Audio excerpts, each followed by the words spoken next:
Hello praise the Lord everyone. प्रभु यीशु मसीह के मधुर और मीठे नाम में आप सभी को जय मसीह की। एक बार फिर से पुनः आप सभी का आज के इस मनन में मैं स्वागत करता हूं, जिसमें हम प्रेरितों के काम की पुस्तक का मनन कर रहे हैं। आज मैं आपके बीच में 16वें अध्याय की ओर मनन को रखने जा रहा हूं। तो जब आप मेरे साथ जुड़े हैं तो आप परमेश्वर के वचन को मेरे साथ खोल सकते हैं और मनन कर सकते हैं मेरे साथ मिलकर, ताकि हम साथ में मिलकर प्रभु के वचन का मनन करें। जैसे ही हम प्रेरितों के काम उसके 16वें अध्याय को खोलते हैं तो यहाँ पर हम पौलुस और सिलास के द्वारा उस सेवकाई को देखते हैं जिसमें वो आगे जा रहे हैं। और जैसा कि हमें देखने को मिलता है कि पहले पौलुस और बरनबास जो हैं वो एक साथ मिलकर अपनी सेवकाई को कर रहे थे, लेकिन बाद में ये हुआ कि उन्होंने अपने आप को दोनों को अलग किया। पौलुस ने सिलास को अपने साथ लिया, और जैसा कि बरनबास के बारे में कहा गया कि बरनबास ने मरकुस को अपने साथ में लेकर प्रभु की सेवकाई को आगे बढ़ाया। 16वें अध्याय में जब हम पढ़ते हैं तो हम इस बात को पाते हैं कि पौलुस और सिलास दोनों एक साथ मिलकर परमेश्वर की सेवकाई के लिए आगे बढ़ते हैं। और जैसा कि वचन में बताता कि वे लुस्त्रा में भी गया और दिरबे में भी गया, और वहां उन्हें एक तिमुथियुस नामक एक युवा पुरुष मिला। और उसके विषय में लिखा है कि वहां तिमुथियुस नामक एक चेला था जो किसी विश्वासनीय यहूदनी का पुत्र था, परंतु उसका पिता यूनानी था।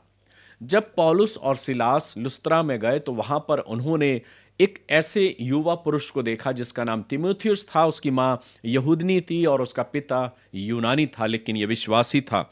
और तब पौलुस और सिलास ने उसे अपने संग में लिया और उसका खतना किया। और उसके बाद जब उसको साथ में लिया तो उन्होंने इसलिए ये सब कुछ किया ताकि दूसरे लोगों को ठोकर ना लगे, जैसा कि 15वें अध्याय में हम बहुत सारी बातों को मनन कर चुके हैं।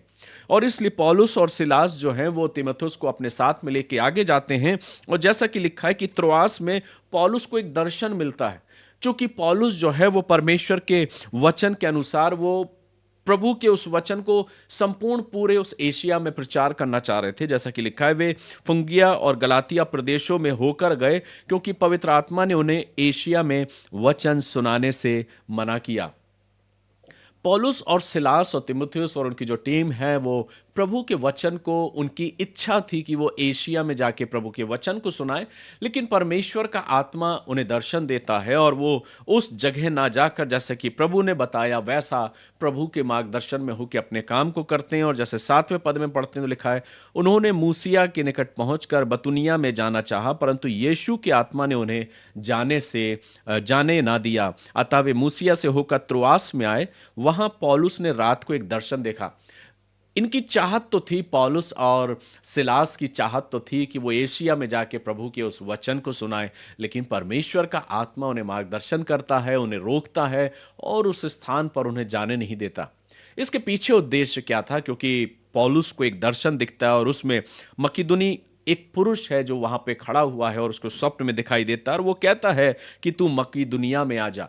जब पौलुस इस दर्शन को देखता है तो वो यह समझकर कि परमेश्वर ने उन्हें सुसमाचार सुनाने के लिए दर्शन दिया है, ये मकिदुनिया में चले जाते हैं। मकिदुनिया में जब ये पहुंचते हैं तो वहां पर फिलिप्पी में, जो इसी का एक भाग है, इस जगह का एक शहर है फिलिप्पी, जब पौलुस और सिलास उस फिलिप्पी में पहुंचते तो वहां पे लुदिया नामक एक स्त्री है। और इसके विषय में लिखा है कि उसने अपने जीवन में परिवर्तन लाया। पौलुस के द्वारा उस संदेश को सुनकर उसका मन परिवर्तित हुआ और उसने अपने परिवार समेत बपतिस्मा लिया। जैसे कि वचन में लिखा है, इसलिए त्रोआस से जहाज खोलकर हम सीधे सुमात्रा के दूसरे दिन नियापुलिस में आए। वहां से हम फिलिप्पी पहुंचे, जो मकिदुनिया प्रांत का एक मुख्य नगर है। अभी अभी मैंने आपको बताया कि मकिदुनिया का ही वो एक शहर है जो फिलिप्पी है, और रोमियो की बस्ती। और उस नगर में कुछ दिन तक रहे। सप्त के दिन हम नगर के फाटकों के बाहर नदी किनारे समझ कर गए कि वहां प्रार्थना करने का स्थान होगा, और बैठकर उन स्त्रियों से जो इकट्ठी हुई थी बातें करने लगे। पौलुस और सिलास और तीमुथियुस जो है सब साथ में हैं और वे वचन से बातें कर रहे हैं। और वहीं पर एक स्त्री है जिसका नाम है लुदिया। लुदिया नामक थुआथीरा नगर की बैजनी कपड़े बेचने वाली एक भक्त स्त्री सुन रही थी। प्रभु ने उसका मन खोला कि वह पौलुस की बातों पर चित्त लगाए। जब उसने अपने घराने समेत बपतिस्मा लिया तो उसने हमसे विनती की, यदि तुम मुझे प्रभु की विश्वसनीय समझते हो तो चलकर मेरे घर रहो, और वह हमें मना कर ले गई। तो जब पौलुस को जब दर्शन मिला कि तुझे एशिया नहीं जाना लेकिन मकुदुनिया जाना, मकुदुनिया पहुंचकर पौलुस और सिलास प्रभु के वचन की सेवकाई को करते हैं। और उसी बीच में जब वो फिलिप्पी पहुंचते हैं तो वहां पर ये स्त्री मिलती है लुदिया, जिसका नाम है, बैजनी वस्त्र बनाने वाली है। उसने पौलुस के द्वारा उस संदेश को सुनकर अपने जीवन में परिवर्तन किया, अपने पूरे घराने समेत मसीह पर विश्वास करते हुए पौलुस और सिलास को यह निवेदन किया कि तुम मेरे घर पर चलो, और पौलुस और सिलास उसके घर पर गए। इस सब वचन के पीछे उद्देश्य ये मेरे प्रियो कि कई बार हम अपनी योजनाओं को ज़्यादा महत्व देते हैं। हम सोचते हैं कि जो कुछ हम विचार कर रहे हैं, जो हमारी योजनाएं हैं, उन्हीं में हम सफल हो। लेकिन परमेश्वर का आत्मा प्रेरितों के काम की पुस्तक में इस बात को सिखाता कि कई बार प्रभु ने अपने सेवकों को, अपने अपने लोगों को रोका कि तुम्हें वहां नहीं जाना। जैसे पौलुस और सिलास को जाना तो एशिया था, लेकिन प्रभु के आत्मा ने उन्हें रोका और वो उस जगह गए जहां पे उनकी मन और चाहत नहीं थी। लेकिन जब प्रभु के मार्गदर्शन में होकर गए तो एक बड़ी बेदारी आई। वचन कहता है वो स्त्री जिसने अपने परिवार समेत प्रभु के वचन पर विश्वास किया और अपने जीवन को परिवर्तित किया। इसके बाद वचन कहता है कि पौलुस और सिलास आगे जब वचन की सेवकाई कर रहे हैं तो एक स्त्री है, एक लड़की है जो कि भाभी बोलने वाली है। जब हम प्रार्थना करने की जगह जा रहे थे तो हमें एक दासी मिली जिसमें भाभी कहने वाली आत्मा थी। पौलुस यहाँ बयां कर रहा है कि एक स्त्री है जिसमें भाभी कहने वाली आत्मा थी और वे अपने स्वामियों के लिए बहुत कुछ कमा लेती थी। लोगों के जीवन के बारे में, लोगों के बारे में बताने के विषय में, जिसको कहा गया एक भावी कहने वाली आत्मा उसके अंदर थी। और वो इसलिए करती थी ताकि अपने स्वामियों के लिए एक अंश को लाकर दे सके, उनकी कमाई का जरिया था। लेकिन जब पौलुस के पीछे वो आकर चिल्ला चिल्ला कर वो इस बात को कहने लगी, ये मनुष्य परम प्रधान परमेश्वर के दास हैं जो हमें उद्धार के मार्ग की कथा सुनाते हैं, वह बहुत दिन तक ऐसा ही करती रही। परंतु पौलुस दुखी हुआ और मुड़कर उस आत्मा से कहा, मैं तुझे यीशु के नाम से आज्ञा देता हूं कि उसमें से निकल जा। और वह उसी घड़ी उसमें से निकल गई। इसके पीछे परमेश्वर की एक योजना, एक उद्देश्य, जैसा कि वो भाभी बताने वाली आत्मा उसके पीछे चल रही थी और पौलुस जो कि सामर्थ्य में भरकर उसे डांटता और धिक्कारता है कि तू उसमें से निकल जा, और वो उसमें से निकल जाती। लेकिन इस बात को देखकर, चूंकि जिनका कमाई का जरिया था, जब उन्होंने इस बात को देखा तो वचन कहता है वह बहुत दिन तक ऐसा ही करती रही, और जैसा कि पौलुस ने उसे डांटा और उसमें से वो आत्मा निकल गई। लेकिन जब हम 19वें पद को पढ़ते हैं तो लिखा, जब उसके स्वामियों ने देखा कि हमारी कमाई की आशा जाती रही तो पौलुस और सिलास को पकड़ के चौक के प्रधानों के पास खींच ले गए और उन्हें फौजदारी के हाकिमों के पास ले गए। इस सब घटना के बाद पौलुस और सिलास को एक बड़ी चुनौती का सामना करना पड़ा, जिसके कारण उन्हें जेल खाने तक जाना पड़ा। लेकिन जो मुख्य बात है, वचन कहता है कि जब वे जेल खाने में थे तो आधी रात के लगभग पौलुस और सिलास प्रार्थना करते हुए परमेश्वर की स्तुति कर रहे थे। और यहां लिखा है कि जब ये स्तुति कर रहे थे और कैदी उनकी सुन रहे थे, उस प्रेजिंग को, उस स्तुति को कैदी लोग सुन रहे थे, इतने में एकाएक बड़ा भूकंप हुआ। इन भाभी कहलाने वाली स्त्री के जो स्वामी थे उन्होंने पौलुस और सिलास को पकड़कर बंदी गृह में डलवा दिया। लेकिन बंदी गृह में भी पौलुस और सिलास प्रभु की स्तुति कर रहे हैं। और जब स्तुति कर रहे थे तो वहां के कैदी उन बातों को सुन रहे थे, स्तुति को सुन रहे थे, और अचानक एक भूकंप हुआ, यहां तक कि बंदी गृह की नींव हिल गई और तुरंत सब द्वार खुल गए और सबके बंधन खुल गए। जिनको बांधा गया था, जिनको जंजीर में जकड़ा गया था, पौलुस और सिलास को, प्रार्थना और स्तुति का परिणाम यह हुआ कि उनके बंधन खुल गए। और दरोगा जब जाग उठा और बंदीगृह के द्वार खुले देखकर समझा कि कैदी भाग गए हैं तो उसने तलवार खींचकर अपने आप को मार डालना चाहा। जिसको सेवा कार्य दिया गया था, जिसको जिम्मेदारी दी गई थी उनकी पहरेदारी की, वो सोचने लगा कि लगता है पौलुस और सिलास यहां से भाग गए। और जैसे ही वो अपनी आत्महत्या करने के लिए अपने तलवार को खींचता है, पौलुस उसे कहता कि अपने आप को हानि मत कर क्योंकि हम यहीं पर है। वचन कहता, परंतु पौलुस ने ऊंचे शब्द से पुकार कर कहा, अपने आप को कुछ हानि ना पहुंचा क्योंकि हम सब यहीं हैं, हम नहीं भागे हैं।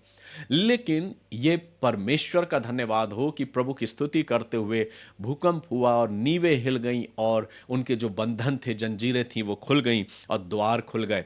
इन सब बात को देखकर इसके मन में एक परिवर्तन आया और उसने जब देखा तब वह दिया मंगवाकर भीतर लपका और कांपता हुआ पौलुस और सिलास के आगे गिर पड़ा। बेशक जब इस घटना को जब उस शख्स के सामने हुआ जो जिसको सौंपा गया था, बंदी गृह का जो सिपाही था, जो दरोगा था, जब उसने इन चीज़ों को देखा तो वो भयभीत हो गया और वो समझ गया कि ये कोई अन्य इंसान नहीं लेकिन ये कोई विशेष है, और उनके सामने वो गिर जाता है। तब वचन लिखा है और उन्हें बाहर लाकर कहा, हे सज्जनों, उद्धार पाने के लिए मैं क्या करूं? और तब उस दरोगा ने अपने अंदर की उस जिज्ञासा को उत्पन्न किया कि मैं उद्धार पाने के लिए क्या करूं? और उसने कहा, प्रभु यीशु मसीह पर विश्वास कर, तो तू और तेरा घराना उद्धार पाएगा। इस बात को पौलुस ने उससे कहा और उन्होंने उसको और उसके सारे घराने के लोगों को प्रभु का वचन सुनाया।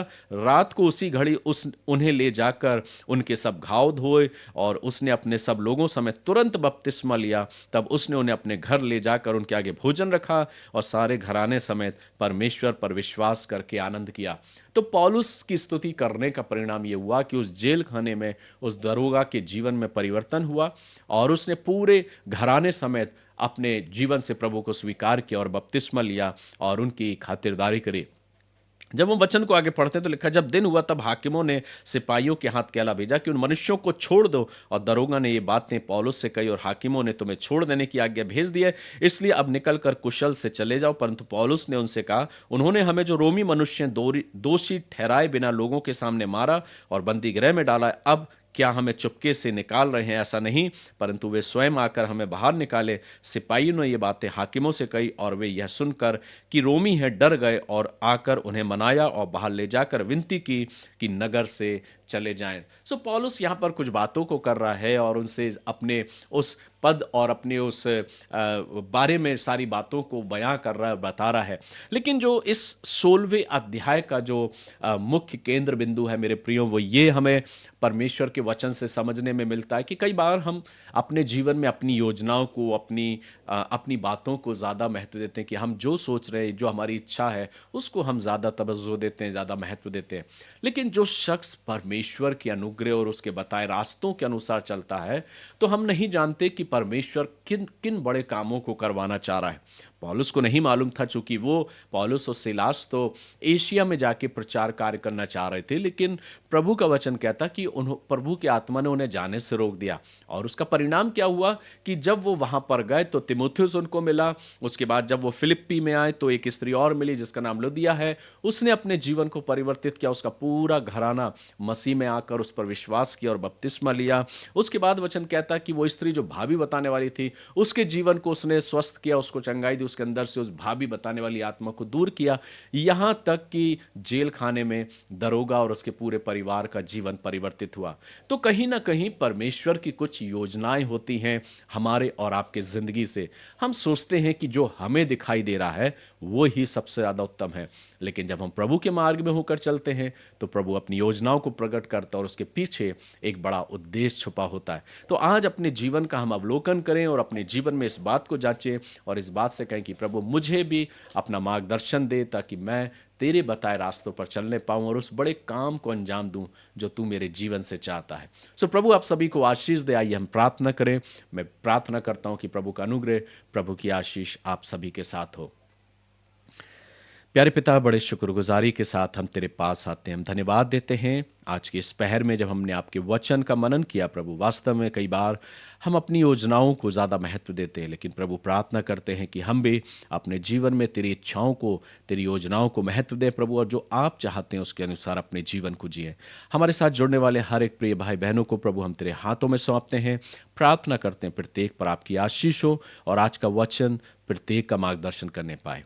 इस आशा और विश्वास के साथ अपने आप को, अपने जीवन को प्रभु और आज के इस दिन को तेरे हाथों में देते हुए खुदावंद प्रभु यीशु मसीह के नाम से को मांगते हैं, आमीन। अब हमारे प्रभु यीशु मसीह का अनुग्रह, परमेश्वर पिता का प्रेम और पवित्र आत्मा की संगति, सहभागिता और उसकी आशीषें आप सभी के साथ अब से लेकर युगानुग तक होती रहे, परमेश्वर पिता, पुत्र और पवित्र आत्मा के द्वारा, आमीन। गॉड ब्लेस यू मेरे प्रियो। प्रभु आप सभी को आशीष दे। आज का वचन और आज का जीवन आप अपने परमेश्वर के उस अनुग्रह में और उसकी आशीषों में होकर व्यतीत करने पाए और आज का वचन आपके जीवन में मार्गदर्शन करे। गॉड ब्लेस यू कर हम फिर मुलाकात करेंगे।